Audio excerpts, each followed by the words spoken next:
美艳少妇在家太空虚，随即找个维修工来家里，向他展示自己傲人的身材。维修工当即吓得背过身去，眼却不自觉地偷瞄。少妇发现后，非但没有生气，竟还对他提出了邀请。小爱拿出手机让维修工留个电话，之后两人便经常相约在小爱家。维修工为了方便，竟也住进了这栋楼，还应聘上了网络经理。这天两人又一次相谈甚欢，分开后，到了晚上，房东听到楼上仓库有响声，拿着钥匙打开门，竟然发现小爱吊死在里面。房东和赶来的邻居合力将尸体解开，放在一块木板上。邻居把地上捡到的包递给小爱的丈夫郑奇，郑奇在包里翻出了仓库钥匙，这仓库的钥匙只有房东和郑奇有，小爱应该是拿着郑奇的钥匙，自己跑到仓库自杀了。郑奇也认同了这种说法，并联系医院处理了尸体。但是邻居吴恩是个推理小说家，他却认为小爱是被谋杀的。解绳子时，他注意到小爱脚上没有穿鞋，猜测应该是有人把小爱背到仓库，勒死后伪装成自杀的。于是吴恩联合女友丽莎，想要查出杀害小爱的凶手。他把小爱的死写成悬疑小说发表在网上，让网友与他一同寻找凶手。同时第二天晚上，趁着外面下大雨，让丽莎关掉电闸，他再以打麻将的名义把当时在仓库的人召集在一间有灯光的棋牌室里，并把他的推理分析给众人听。维修工名叫王毅，他也认可吴恩的推理，并认为他们这些出现在仓库的人是嫌疑最大的。这时在旁边一直默不作声的郑奇还是坚称小爱是自杀，因为他在小爱的电脑里发现了遗嘱，并拿出手机给他们看录到的视频。视频里小爱称自己想了很久，最后决定还是选择离开。但是王毅却指出，小爱的离开并不一定是指自杀，也可能是想离开郑奇，因为他去郑奇家里修网络时曾看到过离婚协议书。郑奇听到这里，再也压抑不住自己的愤怒，一把掀翻麻将桌，平复下心情后讲述了事情的原委。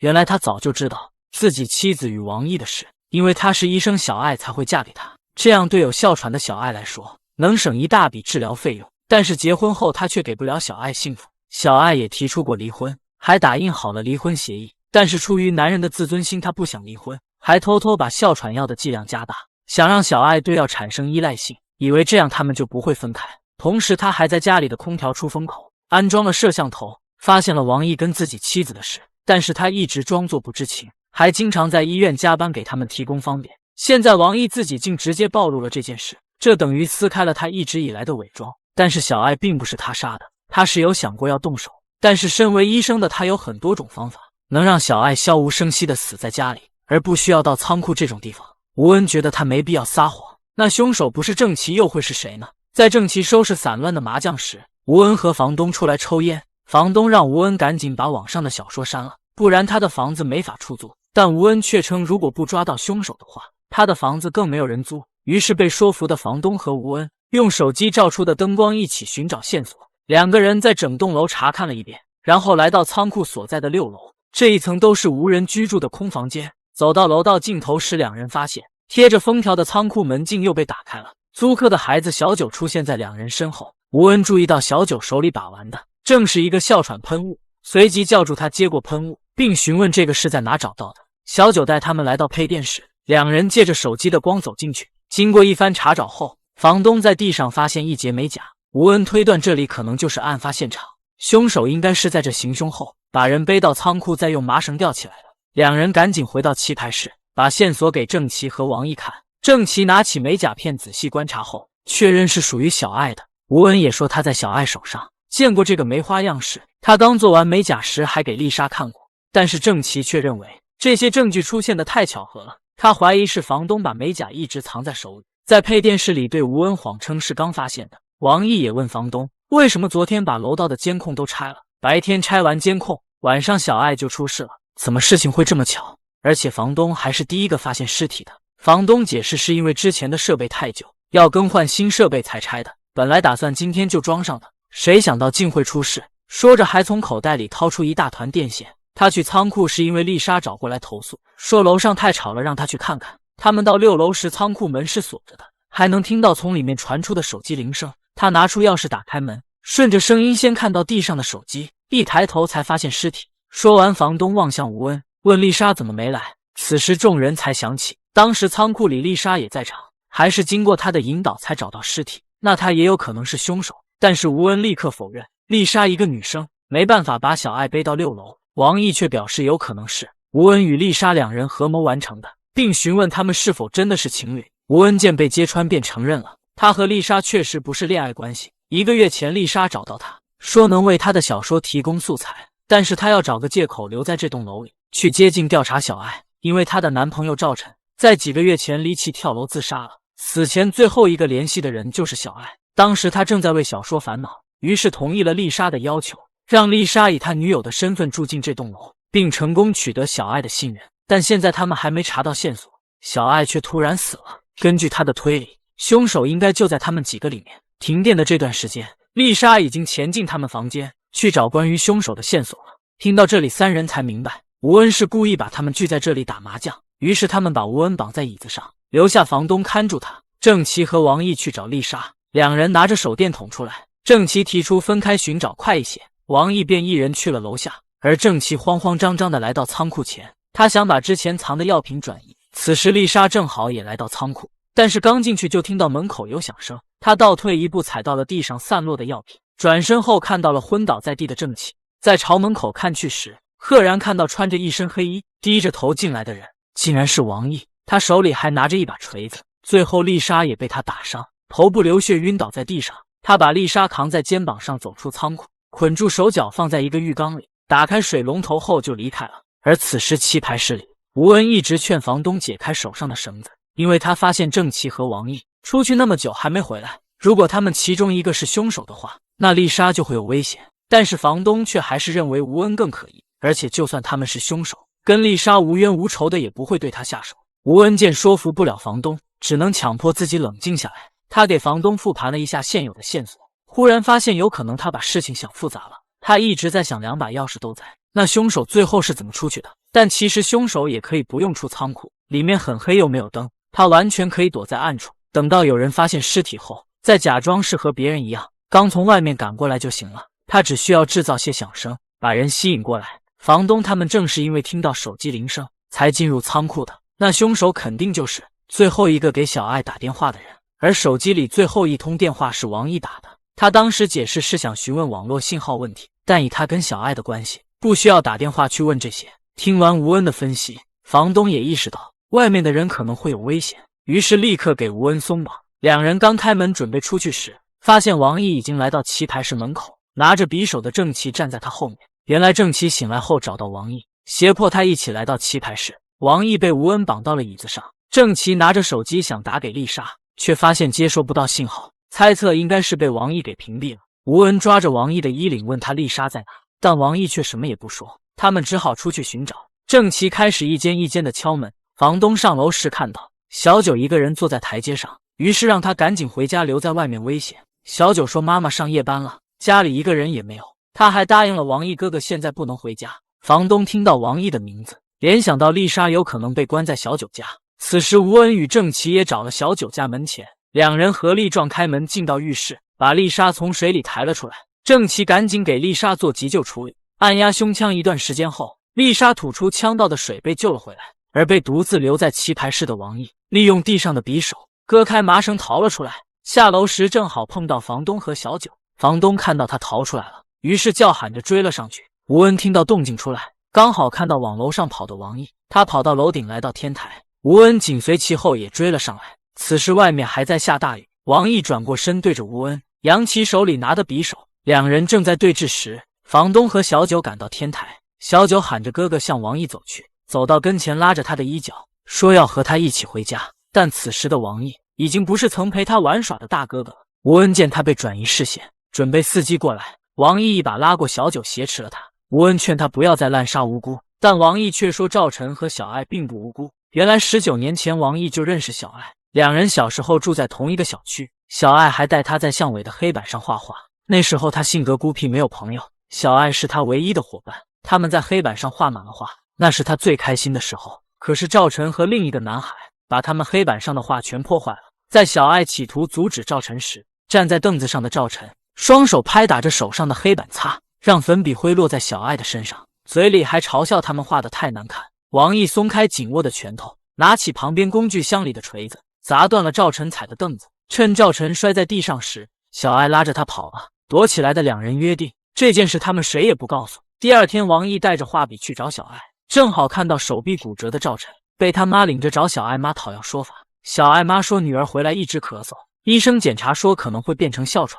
双方家长争吵不休时，赵晨看到路边的王毅，立马指出这些事都是他做的。小艾妈也问小艾是不是真的，当时只有5岁的小艾点了点头。最后，王毅的父母互相埋怨对方没有管教好孩子，离婚后父亲酗酒而死，他也被送走离开这个城市。王毅心里一直觉得，如果小艾不把他供出来，或者赵晨没有破坏他们的话，那这一切都不会发生，他也不会变成没人要的垃圾。再次相见时，他们居然都认不出他，赵晨到死都不知道他是谁，小艾也是直至最后才认出他。说完这些，他挟持着小九一步步向后退。小九害怕地问他要去哪里，他安慰小九别怕，哥哥只是变个魔术。一直退到天台边缘时，他向身后看了一眼，抬起左手捂住小九的眼睛，告诉小九数到5再睁开眼，然后松开手，身体向后倒了下去。最后郑琦私藏药品被揭露，受到了医院的处罚，只因富豪没有给他买包。秘书小柔已经生了3天的气，但由于今天是公司团建的日子，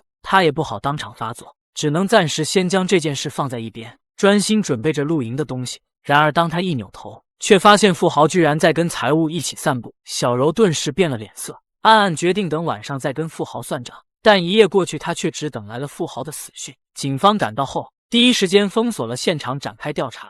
尸体被人发现在一处山崖下面，虽然那里有很多树和灌木，但那种高度摔下来很快就会没命。经过初步调查发现，富豪的死亡时间是在夜里12点，死者身上除了多处受伤外，臀部还有个脚印。随后警方对尸体做了初步尸检，发现富豪身上的伤口虽然多，但都不是致命的，更像是在哪里摔的。真正的死因应当是高处坠落，而他臀部那个脚印让警方怀疑这很有可能是一桩谋杀案。陪富豪一起来旅游的几位员工自然也就被列入了嫌疑人名单。警方随后了解到，富豪经营的那家网络公司上市过一款计量运动数值的软件，用户在上面可以用行走步数换钱，但就在前不久，他们却被人举报泄露用户信息。针对这一点，网警们都在加班加点进行调查，没想到调查结果还没出，富豪就已经死了。而目前他们只调查到匿名举报公司贩卖个人信息的人居然就是公司的主任。随后警方找来了主任进行询问，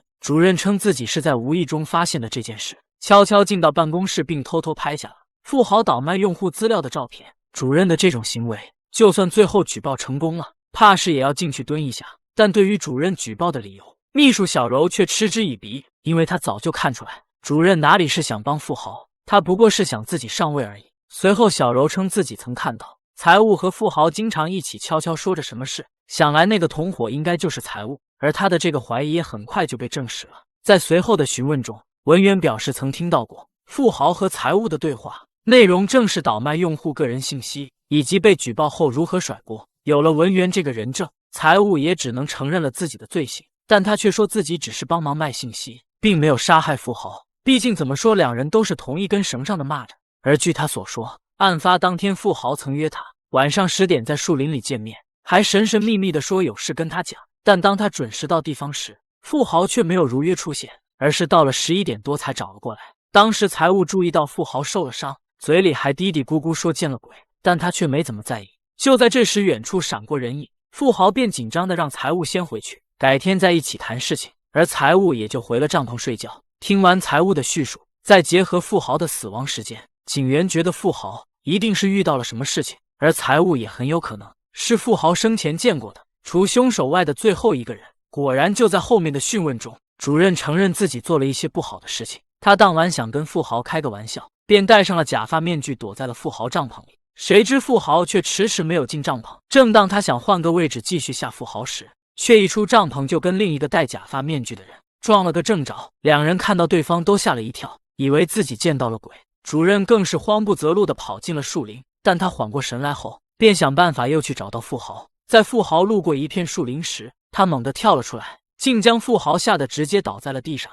眼见富豪被吓晕过去，他便兴奋地回去睡觉了。但主任可以肯定的是，在他走的时候，富豪确实还活着，只是晕了过去。而他在回帐篷后就睡着了，并不知道后面发生的事情。而主任作为这次旅游的负责人，虽然名义上负责这次旅游的所有事，但具体的事却都是富豪找人干的。这次的公费旅游公司很多人都想参加，于是富豪让他找程序员制作了抽奖系统，随机抽取人员前往，而小柔则负责旅游支出。以富豪宠爱他的程度，小柔怕是会从中捞不少钱。但随后警方调查发现，所谓的抽奖系统实际上遭到了篡改，无论抽多少次都只有一个结果，所以旅游人员是已经被定好的。这也就说明了富豪的死实际上是一个有预谋的凶杀案，而此时所有的矛头都指向了制作系统的程序员。程序员却说公司上下能篡改系统的人多的是，毕竟这可是一家网络技术公司。至于小柔负责的部分，据财务所说，小柔可是贪了不少钱，而富豪似乎也知道这件事，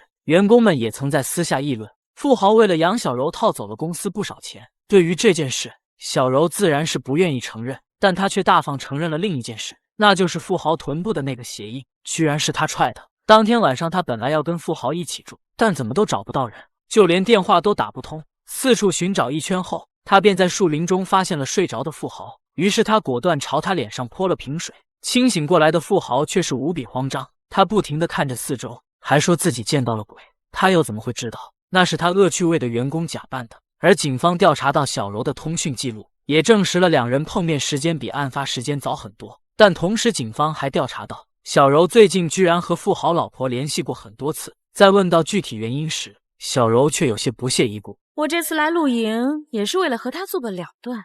原来小柔居然还有着当老板娘的野心。她当晚出去找富豪，也是为了逼他和原配离婚娶她。但富豪当时听完他的想法，却一直犹犹豫豫。小柔看到他一副怂样，顿时气不打一处来，便抬腿踹了他一脚，然后气呼呼的回帐篷睡觉去了。但在小柔回去的时候，居然碰到了同样鬼鬼祟祟的程序员，他也念叨着见了鬼。原来那个和扮鬼员工撞面的人，居然就是这位程序员。他也买了假发，想要吓唬一下富豪，原因是富豪将这次旅行的杂活都交给了他。程序员气不过，便想报复一下，但当他来到富豪帐篷时，却只见到扮成鬼的主人。他被吓得直接跑回了帐篷，躲了很久才敢出去看情况。在碰到小柔后，他就也回去睡觉了。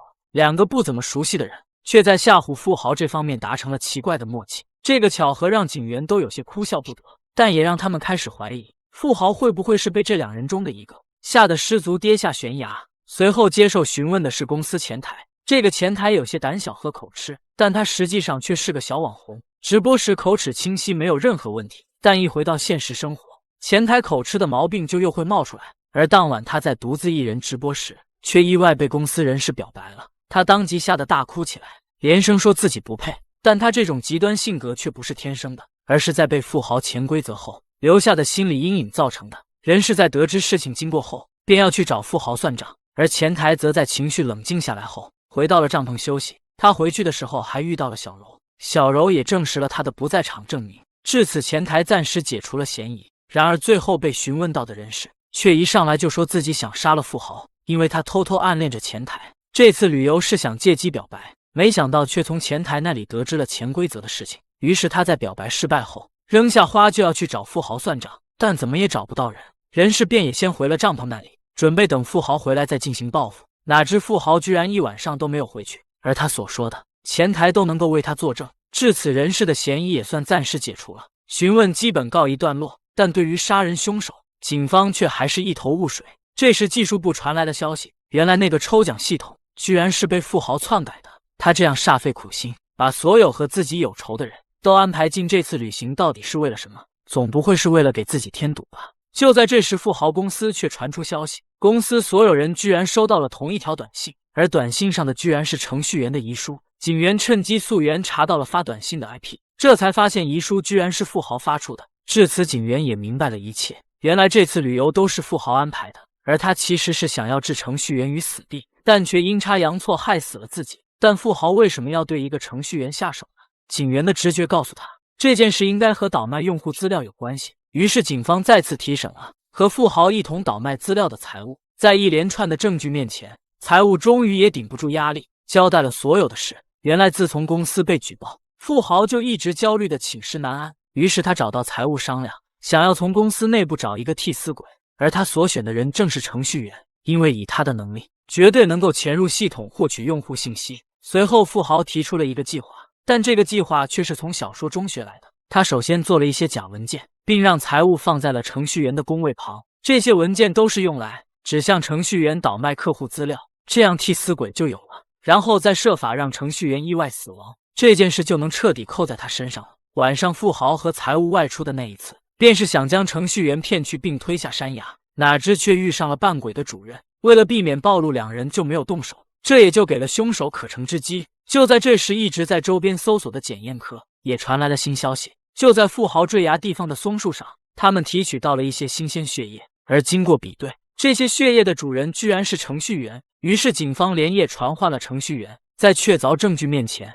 程序员也终于承认了自己的犯罪事实，富豪居然就是被他戴的鬼面具，吓得失足坠落山崖。但在警员问到他杀人原因时，他却含糊其辞，说是因为被压榨。对于这个说法，警员并不相信，但综合调查结果来看，程序员确实并不知道富豪准备栽赃并害死他，那他又是为什么动手杀人的呢？于是警方围绕程序员再次展开调查，这才发现程序员一个男人居然购买过大量的首饰和裙子，而其中一枚昂贵的女性戒指居然出现在富豪太太手上。这一发现顿时让警员有了突破口，他们找来了富豪太太，并出示了一连串的证据。富豪太太见实在瞒不下去，便也认了罪。原来他自从跟程序员在游戏中认识后，两人便暗生情愫，但碍于富豪的存在，两人一直没敢真正在一起。直到太太发现富豪跟秘书的事情，还得知了富豪要跟自己离婚，这才动了杀人的念头。虽然过程比较曲折，但他们二人还是完成了杀人，只是法网恢恢，疏而不漏。他们自以为做的不露痕迹，实际上只要一点点细小的蛛丝马迹，警方就能迅速做出判断，锁定罪犯。午夜12点，这位富婆突然起床出门，丝毫不顾头发和衣服的凌乱。只见她深夜光着脚走进电梯，按下了最顶层的按钮。但奇怪的是，她一直低着头，长发披散，看不清面容。富婆径直走上了天台，随后缓缓跳起一支诡异的舞蹈。就在她跳完了最后一个动作后，竟然毫不犹豫地一跃而下。富婆的丈夫对此却毫无察觉，直到警方接到报警敲开他家门时，他才知道妻子竟然已经死了。悲痛欲绝的他抱着尸体放声大哭。死去的这位富婆名叫阿水，年纪轻轻就已经继承亿万家产，还有一个很爱自己的老公。就在警方勘察完现场后，警员带着阿水的丈夫阿俊来到监控室查看监控。只见当晚的监控中，阿水正跳着诡异的舞蹈，一旁的保安解释说这是一种拜神的舞蹈。而当看到阿水跳下楼时，阿俊再也控制不住自己悲愤的心情，他一拳砸向监控器，甚至还抱起显示屏要往地上摔。好在一旁的警员拦住了他。虽然能理解阿俊的心情，但他的这一过激举动还是让警员怀疑起了他。调查显示，阿俊是标准的上门女婿，也是他一直悉心照顾阿水。于是他们再次来到阿水家，一进门，警员便闻到一股消毒水味。阿俊解释说自己是心理医生，因为阿水有抑郁症，他放心不下，所以时常在家办公。警员在检查时确实也看到了一些治疗抑郁症的药物。据阿俊所说，阿水自从3个月前参加完同学聚会后，就一直声称能听到有人在他耳边念经，还常常半夜惊醒。他害怕自己专业度不够，还带他去看了很多有名的医生。但阿水的症状不仅没有减轻，反而更加严重了。尤其是最近，他只能依靠药物才能入睡。甚至有次阿俊半夜起来，就看到阿水拿着刀阴森森地说，只要自己死了，就不会再听到那些声音了。阿俊吓得再也不敢放他自己一个人待着。昨晚是实在被阿水折腾累了，才睡得特别死。听他这么说，似乎阿水坠楼一事有迹可循，但调查不能只听阿俊的一面之词。于是询问完阿俊后，警方查到阿水有3个关系很好的闺蜜，并且3个月前的那次聚会他们也在。于是警方找到了其中一个闺蜜阿温，找到她时才发现，她上个月竟然来报过案。而阿温之前报案的原因竟也十分诡异。据她所说，那天晚上她正独自在站台等车，突然有人从背后狠狠推了她一把，导致她直接跌下了站台。而此时电车正好进站，如果不是路过的路人拉了她一把，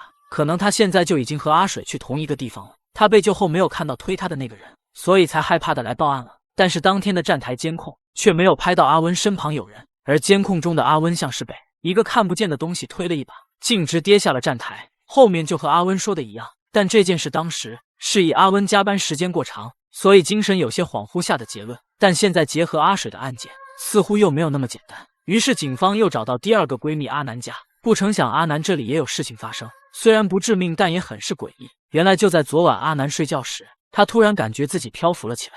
阿南看着越来越近的天花板，不由得伸手推了一把。惊醒后的阿南本以为就是个梦，没想到他醒来时却看到天花板上赫然是一个黑手印，而自己手上也沾着同样的颜色。了解完情况的警员迫不及待地联系上了第3个闺蜜小雅，谁知她竟然也出事了。警方和阿温、阿南赶到医院时，小雅正坐在病床上发呆，看起来一副受到精神打击的样子。见此情形，阿南将警方叫到门外，这才讲出了小雅遭遇的事情。原来小雅最近在家经常听到有钢珠跌落的声音，起初她以为是房屋老化，没想到就在一次洗脸时，下水道里突然喷出了大量的钢珠，并且事后检查下水管道，发现并无异样。胆小的小雅一下子被吓得住了院。阿南说他们4个是遭了报应才这样的，阿水身亡是运气太不好了。原来他们4人在高中时曾一起去拜神许愿能考上同一所学校，当一辈子好朋友，但他们的愿望并没有实现。于是他们跑去冲着神像骂了一顿，骂完后并没有发生什么事情，他们4人也都各奔前程。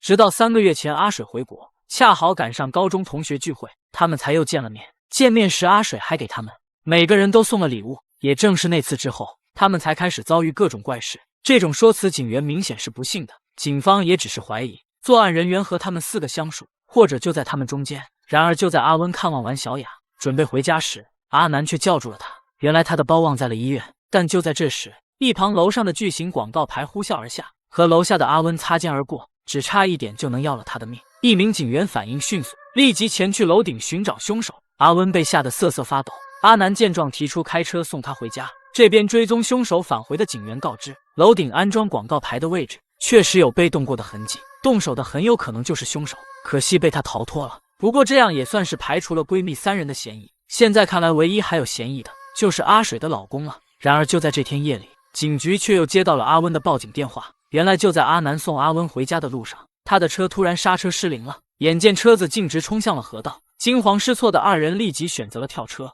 谁知就在阿温成功跳下车后，阿南的安全带却突然卡住了。慌张的阿南不停按着安全带卡扣，但卡扣却纹丝不动，似乎被什么东西卡住了。直到车完全冲进河里，他才得以解开安全带。阿南在水中穿过打开的车窗，奋力游到了岸边。这下就连年龄大点的警员都有点不自觉地相信他们是被诅咒了。只有年轻警员坚持认为是有人搞鬼。为了找到更多线索，年轻警员来到了阿水的追悼会。追悼会上，3位闺蜜和阿俊都一袭黑衣，只见他们神色沉重地在悼念阿水。但鼻子极其灵敏的警员却发现，阿温和阿俊身上的香水味如出一辙。难道他们2人之间发生了什么吗？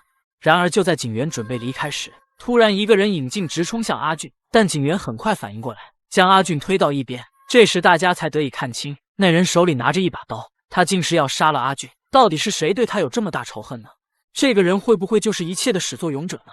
警员一路追着他跑到外面，却只见他消失在了人群中。这边阿俊告诉警员，那个人可能是喜欢阿水的阿善，说阿善以前也曾找过他的麻烦。于是警员根据人口档案上的记录，一路找到了阿善家里。只不过阿善行凶后并没有跑回来，警员只好先寻找着其他线索。这时桌子上的一本同学录引起了他的注意，原来这个阿善和姐妹4个还曾是同班同学。阿善在上面写满了对阿水的爱，还写到阿水一定是被阿俊害死的，自己一定要为阿水报仇。同时上面还写着阿温3人都不是什么好人，阿水的死和他们一定也有关系。见屋内没有多的线索，警员只能先带着同学录折返。然而就在第2天，警局突然接到阿温的报警，阿南居然坠楼身亡了。他们赶到时，只见到阿南浑身是血的趴在地上，一旁则是他摔碎的手机，而阿温正蜷缩在阿南屋里。只见他止不住的发抖，脖子上一圈红印十分明显。据阿温所说，他来这里是姐妹去世，心里苦闷，想找阿南喝点茅台。没想到他们正说着话，阿南突然整个人都变得不对劲起来。阿温试探性的叫了他一句，没想到却被阿南死死掐住脖子，而他在2人扭打间居然掉下了楼。对于他的证词，警员半信半疑，但他们突然想到还在医院的小雅，因为怕他也出意外，警员急忙赶到医院，却被告知了他出院的消息。而当他们查到小雅的行程时，他居然已经坐飞机飞往国外了。虽然不清楚小雅出国是出于什么原因，但他们也只能暂时放弃这条线，只能寄希望于阿南摔碎的手机，想要修复看看会不会有什么线索。然而就在他们复原数据时，却得知阿俊和阿温买了同一趟飞机，同样也是飞往国外。这下2人的嫌疑陡然增大，但由于没有直接证据，只能让一位警员先去拖延飞机起飞，剩下的人继续修复手机。终于在警员的努力下，飞机临时停飞，而修复好的手机数据里果然有杀害阿水的凶手信息，并且凶手居然是阿温和阿俊2个人。这2人再没能逃出国去，被带回了警局审问。阿温眼见大势已去，只能交代了全部的事情。原来帮凶不只有阿俊，阿南和小雅全都提供了帮助。原来他们4人上学时住在同一个宿舍，4人关系很好，约定了要一起高考，并且一起去拜神，许下了永远一起的心愿。但高考那天，他们却同时被阿水传染了重感冒，错过了这个人生中最关键的门槛。从那之后，他们3人就事事不顺，甚至一度潦倒到要住贫民窟。于是他们3人不约而同的将错误归结到阿水身上。而阿水因为家境富裕，虽然错过了高考，但是被家里送出国深造，回来时更是继承了家族产业。但他并没有忘记3位姐妹，也准备帮他们一把，但他们却觉得阿水对他们的好是出于当时传染他们的内疚，送他们东西也是一种高高在上的态度。他们恶心透了这种施舍，再加上阿温的挑拨，他们下决心要用心理暗示的方法除掉阿水。但阿温却觉得这种方法太慢，于是瞒着其他2人偷偷勾搭上了阿俊，并在得知阿俊是上门女婿，心里一直都很憋屈的情况下，他提出了除掉阿水的计划。而那些让阿水险些疯掉的念经声，正是阿俊故意播放的。他则装作听不到的样子，假惺惺地关心着阿水，并陪着他一起去看医生拿药。而那些药物长期服用，可以让一个人陷入深度睡眠，哪怕被扔下楼也不会醒。眼看时机成熟，这天阿俊买回一个新衣柜，而阿温则趁工人搬柜子的机会，躲开摄像头潜进了阿水家。在阿水再一次被吵醒，并乖乖吃了药睡下时，他戴上假发，穿上阿水的睡裙，一路低着头来到了楼顶，并跳起了拜神舞。跳完后，他也并不是跳下了楼，而是跳在了外沿的平台上，但从监控的角度，就好像他跳楼了似的。同时，阿俊将熟睡的阿水从家中的窗户扔出，伪造成了精神病发坠楼自杀的假象。而阿俊在监控室打砸监控器，也是为了不让警员看到阿温离开的身影。至于后面阿南的坠楼，却是阿温意料之外的。原来阿南发现了他和阿俊的私情，于是趁机索要巨额财产，并扬言如果不给他，就把手机里阿温谋划害阿水的证据交给警方，哪怕自己也会因此坐牢。阿温只好假意答应。然而就在阿南放松了警惕时，他一把抢过阿南的手机，跑出屋外。阿南见状，一把拽住他，并在看到阿温试图将手机扔下楼损坏时，死死掐上了他的脖子，威胁阿温把手机还给他。阿温被掐得呼吸困难，同时他也起了杀心，于是奋力侧身推了一把阿南，让他从楼上掉了下去。接着他将手机上的指纹擦干净后，也扔下了楼。至此，阿温、阿俊都将面临着法律的制裁。女大学生假期兼职，每天乘坐豪华跑车上下班，怎料警方突然接到报案，女大学生竟被活活掐死在出租屋内。经法医鉴定，死者李慧死于凌晨2点到3点之间，死因是有人用手掐住脖颈窒息死亡。而案发现场没有发现任何财物上的丢失，还被人清理得十分干净，致使警方没有发现任何有价值的物证。由于李慧穿着整齐，死前并没有遭受过侵犯，警方初步判断应该是仇杀。随后警方调查发现，李慧是当时繁华一时的兰亭雅舍的头牌，死于租住在本市最早的豪华公寓内。而出租屋保安设施严密，小区内到处也都有视频监控。怎料案发清晨，却发现监控室值夜班的人员被堵住口鼻，绑在了椅子上，而且监控视频被破坏，存储硬盘也被盗走了。随后警方对李慧的社会关系进行调查，发现她的前男友王伟有重大嫌疑。根据李慧父亲李伟的证词，李慧是被王伟诱拐离家出走的。没多久，王伟竟将李慧带入了兰亭雅舍。自从李伟发现李慧沦落风尘后，他就在案发前一天找到李慧，希望李慧可以跟他回家。最终李慧也同意了父亲的请求。可谁曾想，次日就传来李慧去世的消息。在李慧死后，技侦人员在楼梯间内发现了王伟的指纹，还在现场附近找到了目击证人。不仅如此，警方在走访中还从环卫工口中得知，在案发当天凌晨3点半到4点左右，看到一名男子用自行车拉了一个包裹从李慧小区出来，包裹掉落时里面包的正是硬盘。经环卫工人对疑犯照片的指认，认定该男子为王伟。而之后，由于警方并没有找到新的线索和证据，所以法院以证据不足为由，只判了王伟盗窃罪3年，案件也就成了悬案。时隔8年后，李伟身患绝症，而他唯一的要求就是抓住杀害李慧的凶手。档案组决定重启调查当年的悬案，于是罗队到李慧小区勘查。令他好奇的是，当年警员是在2楼的窗户框上发现了王伟的指纹，而前后门都有门禁。那么王伟是怎么进入大楼的呢？于是让物业经理带他到2楼查看。罗队发现窗户并没有关，难道王伟是从2楼的窗户爬进来的？就在罗队准备离开时，物业经理却在抱怨，自从李慧案件发生后，这里的房子便再也卖不出去了，而且很多住户投诉小区里闹鬼后，都低价出售房子后搬走了。这让罗队觉得事有蹊跷，于是走访了其中一位搬走的住户。据该住户讲述，当年他和家人总能看到鬼火，在与保安查找原因时，却发现有人在烧纸，而烧纸的人正是死去的李慧。不仅如此，那几年闹鬼的时间很规律，他还把时间都记录了下来。罗队对于这些线索经过证实，发现那个被看到的女鬼应该是李慧的双胞胎妹妹李娜，而那所谓的闹鬼不过是有人在那3个时间去祭奠李慧，而那3个时间分别是李慧的生日和忌日，以及王伟与李慧私奔的日子。罗队通过那3个时间发现符合制造鬼火的人只有王伟，这让众人猜测王伟一直深爱着李慧，因此是他一直去祭奠的李慧。同时罗队通过调查还发现，王伟当年刻意躲避监控，是从楼房的后面攀爬到2楼的。既然王伟已经成功躲避监控，那么他为什么要冒着被发现的风险去破坏掉监控呢？因此众人断定凶手不会是王伟，而王伟之所以这么做，一定是他看到了凶手，并且在极力保护凶手。可王伟要保护的人究竟是谁呢？另外，鬼火突然不见了又是为什么呢？罗队猜测，如果鬼火是王伟制造的，那么就一定不会消失，很可能是换到了李慧居住的屋里。正巧次日就是鬼火该出现的日子，于是罗队等人为了一探究竟，深夜来到李慧的住所。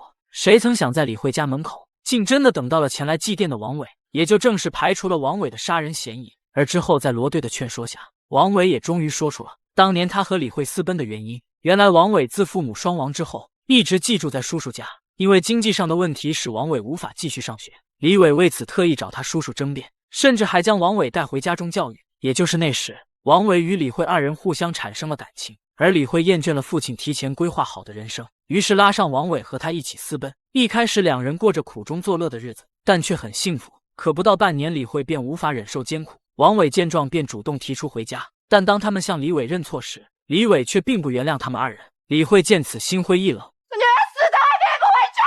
只好继续和王伟在外边过苦日子。然而突然有一天，李慧给王伟留下一封信后，便不辞而别。后来王伟下班后，竟在李伟家门口又见到了李慧，他好像发生了什么事。爸，你让我回去！我后悔了，你让我回去！爸，我再也不敢了！但李伟始终不肯开门。心灰意冷的李慧走下台阶后，就看到了王伟，也只是拥抱了王伟后便离开了。谁曾想，当王伟再次见到李慧时，李慧竟已成为当地最大会所的头牌。说完这些，王伟便不再说什么了。而女警蔡雅却向罗队透露，在过去的卷宗中发现，李伟的学生方航正是李慧的学长，而方航的舅舅赵梦就住在李慧楼下，并且方航去看望赵梦时，曾与李慧有过接触。另外，方航还是兰亭雅舍的股东，而李慧又是兰亭雅舍的头牌。或许这之间有着某种关系。在调查过程中，蔡雅还发现赵梦作为兰亭雅舍的老板，在李慧进入到兰亭雅舍之后，便将20%的股权给了方航。为了了解情况，罗队去到赵梦家中探查，却被保姆告知赵梦已经出国了。可是桌子上来不及收拾的茶具，明显是刚刚有人来过。而且罗队还发现公案上的摆放是有问题的，并且在貔貅下面还有一个方形印记。经过一番寻找后，罗队在垃圾桶中发现了被烧毁的照片残骸。通过对保姆的逼问，这才得知方航刚刚曾来过。至于放在供桌上李慧的照片，也是方航烧毁的。另一边，警方也查到赵梦并没有出国，而是去了千青山拜佛。于是警方立刻前往千青山，最终将赵梦抓捕归案。谁曾想在对赵梦审问时，却得到了一个谁也想不到的真相。原来当年李慧到赵梦公司应聘前台时，竟偶遇了方航，而方航看到李慧后十分开心，还主动要求出面请赵梦帮忙录取李慧。之后方航也开始了对李慧的猛烈追求，在金钱的诱惑下，没过多久2人便在一起同居了。谁曾想后来方航竟将李慧迷晕之后，把她送进了赵梦的房间，而方航这样做的目的，就是为了获取兰亭雅舍的部分股权。不仅如此，他还将赵梦玷污李慧的过程录了下来。而李慧在醒来后十分害怕，他将自己反锁在卫生间里，不料方航却对李慧威逼利诱，谎称自己当初为了帮李慧，欠了赵梦一大笔钱，只要李慧去兰亭雅舍上班，一切就都解决了。伤心的李慧跑回家去求父亲的原谅，却遭到了父亲的冷酷拒绝，这也让李慧彻底的死心。于是他回到方航住处之后，同意了去兰亭雅舍上班，但从此会与方航划清界限。在这之后，方航竟拿着偷录的视频要挟赵梦，从而得到了兰亭雅舍的所有股份。警方根据赵梦交代的线索，正式拘留了方航，并对他进行了审问。可方航却什么都不肯交代，警方只能先将方航拘留起来。由于时间紧迫，罗队立刻带人对方航的办公室进行搜查，发现方航有一个私人保险箱。警方通过破译密码后，成功打开了保险箱，在里面发现一个被砸烂的笔记本电脑。经过蔡雅的全力修复，最终也只得到了一张极其模糊的照片。与此同时，法医为方航抽了一管血，与当年案发现场发现的毛发做 DNA 比对，最终证实那些头发的确是方航的。可这些线索并不能作为证据定方航的罪。由于拘留时间已到，无奈之下，警方只能释放方航，案件的调查再次进入了瓶颈。就在这时，蔡雅的手机一直在响，这让罗队想到当年并没有调查李慧的通话记录，于是立刻安排蔡雅调查。他们发现当时只有3个人联系过李慧，分别是王伟、方航和李伟。由于王伟已经排除了嫌疑，因此嫌疑人就只剩方航和李伟了。而王伟想保护的人很可能是李伟，但当年李伟是有不在场证明的，只因有人举报了他，致使李伟被警方接受调查，这让罗队感到十分疑惑。为了确认李伟当晚都做了什么，李文找到医院的李娜。虽然李娜有些呆傻，但她对数字却十分敏感，而且记忆力超群。经过对李娜询问后得知，案发当晚10点多李伟曾出过门，而他在凌晨梦到有人掐他脖子，之后他便发起了高烧，是李伟照顾的他，这让李文陷入了沉思。如果真的是李伟所为，那么死亡时间又怎么说呢？于是罗队去找法医进行咨询，得知死亡时间就是推测一段范围，不可能十分准确，而且通过对尸体保温，再提高环境温度，是可以拖延死亡时间的。根据案发现场勘查的记录来看，当时李慧身上是盖着被子的，而且室内门窗紧闭，说明凶手对尸体进行了保温处理。但出租屋的空调是整体恒温调控的，那他是怎么做到提高环境温度的呢？这时罗队突然想到，在王伟的家中曾看到一个电暖器，再结合案发当天李慧家中的用电情况，可以确定王伟是用电暖器维持了尸体的温度，从而拖延了李慧的死亡时间。因此罗队猜测，那个报警抓李伟的人很可能就是王伟。可就在警方去抓捕王伟时，他却留下一封认罪信消失了。于是警方立刻锁定王伟的位置，发现他去了方航的公司。当警方赶到方航公司后，王伟已将方航绑到了天台，无论方航如何求饶，王伟只想将他从楼上扔下去。好在警方及时赶到，开枪击中了王伟的手，从而将王伟制服，而方航却从一旁掉下了天台。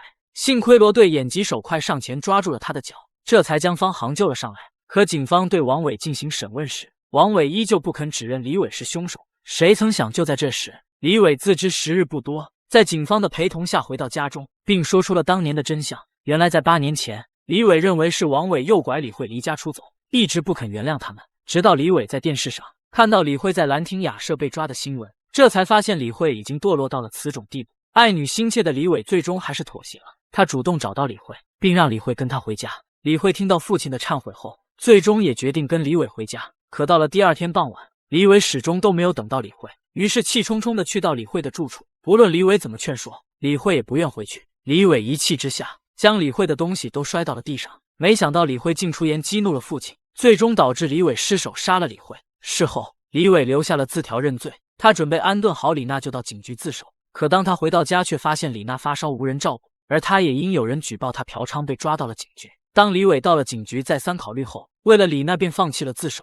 听到这里，罗队告诉李伟，其实在他离开李慧家后，王伟与方航也曾出现在了李慧家，而王伟却替他处理了案发现场。不仅如此，还是方航将李慧送进的兰亭雅舍，并给李伟看了赵梦审讯时的视频。也是方航以李娜为要挟，要求李慧不能离开兰亭雅舍的。李伟怎么也想不到，一直引以为傲的学生方航，竟是推他女儿进火坑的人，而一直怀恨在心的学生王伟，却默默忍受了那么多。得知一切的李伟后悔不已，最终李伟、王伟、方航都将为他们的所作所为付出代价。这个喜欢开车玩手机的小伙，实际上连驾照都没有。这天他在回家路上，竟将一位环卫工人连人带车撞进了沟里，环卫大爷当即便失去了意识，而小伙却连看都没看他一眼，径直开车回了家。到家后，小李才有些后怕，他大口喝着水，试图压下心底的慌张。小李媳妇看见他如此反常，不由得有些疑惑，她从没见过自己老公慌成这个样子。而小李也在经过一番思想斗争后，对自己媳妇讲了刚刚的车祸。媳妇听完大吃一惊，毕竟这在法律上可是肇事逃逸，如果环卫大爷有个3长2短，那小李可就要去坐牢了。小李此时也反应了过来，自己不应该逃跑，但当时他实在是太害怕了，只想着赶紧跑，好逃脱罪责。如今想后悔，怕是已经晚了。车祸这件事就这么一直压在小李心头，一直煎熬到夜幕降临，他还是忍不住又回到了车祸地点。但他打着手电四处搜寻，却没有见到任何出事的痕迹。小李便觉得大爷那时候可能只是昏了过去，醒来后便自己走掉了。这段路也没有任何监控，怕是想找肇事司机也找不到人。思及此处，小李才稍稍放下心来。但就在第2天，小李突然接到了一个陌生电话，电话那头的人说他看到了车祸全过程，约他下午2点在湖边见面。小李刚放下的心瞬间又提了起来，他不知道电话那头的人究竟想干什么。就在对方挂断电话后，一条彩信又发了过来，上面的照片正是小李的车子和牌照，拍摄的十分清晰。眼见对方掌握了自己肇事逃逸的证据，小李只能按对方的要求，在下午2点来到了约定的湖边。由于猜不到对方的意图，小李便先躲在暗处观察着四周。果然他看到了一个壮实的身影，想来他应该就是打电话的人了。正当小李犹豫要不要上去搭话时，电话突然响了起来。小李接起来一听，果然是上午的那个声音，而湖边的人此时也正打着电话。他威胁小李尽快到湖边去，否则就要报警把照片交出去。小李十分害怕他报警，只能从藏身处跑了出来，跟湖边的男子搭上了话。男子自称彪子，据他所说，车祸当天他正好出门办事，路过那条路时刚好目睹了车祸的全过程，他便趁机拍下了小李的车牌。而今天彪子叫小李来，其实是想帮小李解决烦恼，只要他能拿出2万块钱，自己手里的照片就能彻底删除。小李闻言有些震惊，他虽然有一点心理准备，但却没想到能有人把敲诈勒索说的这么冠冕堂皇。但是已至此，小李也只能认栽。于是两人约定，明天下午的同样时间，在这个湖边一手交钱一手删照片。小李这真是一步错步步错，如果他当初选择救人而不是逃逸，也不会被拍下照片威胁。如今被威胁了，他也不敢报警。由于害怕承担刑事责任，小李就这么顺从了彪子的敲诈。但他不知道的是，一旦有了第1次、第2次、第3次也会接踵而至。因为彪子的敲诈实际上是为了还钱给利滚利的民间借贷。和大多数乡村青年一样，彪子最开始也有一颗创业的心，为此他向私人借了10万块钱，准备建一个大型养鸡场。但正当他和媳妇做着发家致富的美梦时，一个噩耗却突然传来，他养鸡场的鸡因为鸡瘟全都死光了，而那10万块钱也就这么打了水漂，债务他自然也是无力偿还了。但借钱给他的人却不管这么多，他们只知道自己借钱给他，彪子就必须还。那些人甚至还堵在彪子家门口要钱。彪子和媳妇东拼西凑了好久，才用向亲戚借来的钱还了一些。同时夫妻俩还在外面打起了零工，争取能还一点是一点。但催债人却催得很急，甚至天天去彪子家闹事。彪子愁得觉都睡不好，一闭眼就是催债人要害他的场景。原本老实的彪子被逼到这种程度，也不由得动起了歪心思。但作奸犯科的事他不敢干，便只有那天目睹的车祸能让他利用了。但彪子媳妇却坚决不同意，他觉得这就是违法犯罪。彪子还狡辩说逃逸的肯定不是什么好人，自己顶多算以暴制暴。眼看媳妇还是死活不同意，彪子便通过车牌找到的电话偷偷联系上了小李，这才有了湖边敲诈的一幕。彪子媳妇哪怕身处逆境也不曾想过害人，但彪子的行为却是注定要遭人唾弃。这边小李回到家后，将彪子敲诈他的事情告诉了媳妇。媳妇听完却没有很吃惊，因为他早已经预料到打电话的那个人不会安什么好心。随后媳妇拿出了早就准备好的钱，让小李带去给彪子，并叮嘱小李一定要看着彪子删了照片才行。在小李媳妇看来，花钱消灾比起坐牢可好太多了。媳妇这种看似为小李着想的行为，实际上却是在变相的助纣为虐。到了第2天下午，小李如约来到了湖边，将包好的钱交给了彪子，而彪子也按照约定彻底删除了照片。小李这才长舒了一口气，觉得自己总算是逃过一劫。然而催债人却并不打算就此放过彪子，也就注定了彪子不会放过小李这块肥肉。果然没过几天，小李再一次接到了彪子的电话，这次彪子提出要5万块钱。小李想着照片都已经删除了，彪子怎么还敢勒索自己？但彪子接下来的话却犹如一道晴天霹雳。彪子告诉小李，那天他撞到的环卫大爷当场就已经死了，是彪子挖了个坑把大爷埋了起来。如果小李不给他钱的话，彪子就要带警方去埋尸地揭发小李。小李闻言又惊又怕，如果是撞伤了人或许还可以调解，但这死了人自己如果被发现，那可是一定会坐牢的。小李媳妇得知了这件事后，也不由得担心起来，她可不想自己丈夫后半生都在蹲监狱。但小李家的积蓄却没有那么多，夫妻俩被逼无奈，只能先卖掉了小李的新车，凑齐了钱给彪子送了过去。但撞死了人这件事还是给小李留下了巨大的心理阴影，他甚至做梦都梦到了大爷向他索命。尽管他一直安慰自己花钱消灾，但一条人命的重量还是压得他喘不过气来。但他媳妇却一直担心着另一件事，那就是彪子会不会再次向他们要钱。毕竟他们已经被掏空了所有钱，如果彪子再狮子大开口，那小李可能就真的要去坐牢了。事实证明，小李媳妇的担心不无道理。勒索了2次之后，彪子本已还清了借的钱，但借钱那人却又提出要利息，而利息居然要5万块钱之多。彪子自然是不肯给，但那些人居然绑走了他的媳妇，还威胁他如果不还钱，就把他媳妇卖了抵利息。绝望不已的彪子又将目光瞄向了高额保险，他竟然打算用自己的命换妻子平安。另一边，被绑架的妻子也在焦急地想着办法。他十分清楚家里的情况，为了避免彪子做出傻事，他便提出将房子抵押给借钱人，因为这房子本就是父母留给他的，房本上写的也是他的名字。借款人这才同意放他回去，并让他隔天下午就将房本拿过去抵押并立字据。如果彪子媳妇不守承诺，借款人随时能去到彪子家找夫妻俩。彪子媳妇被放出来后，一路跑回了家。看到彪子在家时，他不由得松了口气。彪子看到媳妇回来，自然是很惊讶。媳妇便骗彪子说，借款人同意再宽限几天。很显然，媳妇不想让彪子知道自己抵押房子的事情。第二天一早，妻子便偷偷拿着房本去找了借款人。在双方都立字据两清后，妻子悬着的心也总算放了下来。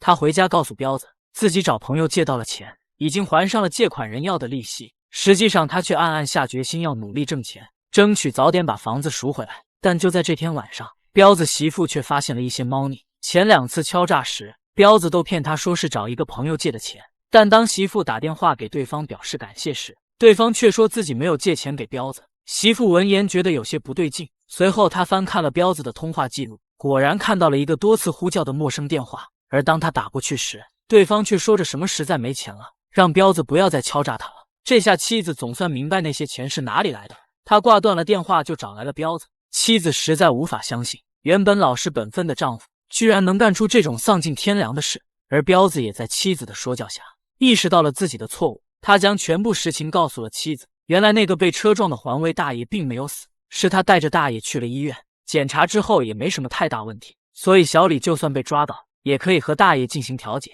没有他说的那么严重。之所以说大爷死了，也是因为彪子想多敲诈一点钱。随后他向妻子保证，这些敲诈的钱就算是从小李那里借的，以后有钱了一定还给他。而小李这边接到电话之后，他更加害怕了，因为这一次他们家是彻底没有钱了。就在他着急上火时，彪子竟又给小李打来了电话，要他再拿5万出来。绝望的小李趁着夜色出了门，他决定今天就和彪子做个了断。但他却不知道，彪子其实是故意这么做的，他想将小李逼上绝路，从而让他杀了自己，这样那些巨额保险就能留给媳妇，那些钱足够媳妇衣食无忧的过完下半辈子了。彪子和小李在一片树林里见了面，打一照面开始，彪子就不断的用语言刺激着小李，而小李这些天本就顶着巨大的压力，在听到彪子的话后，更是激动的掏出了刀子，但他却迟迟不敢下手。彪子见状有些急了，如果小李不动手，那他的保险不就白买了？于是他继续威胁着小李。但当小李终于承受不住刺激，准备杀掉彪子时，彪子媳妇却突然跑了过来。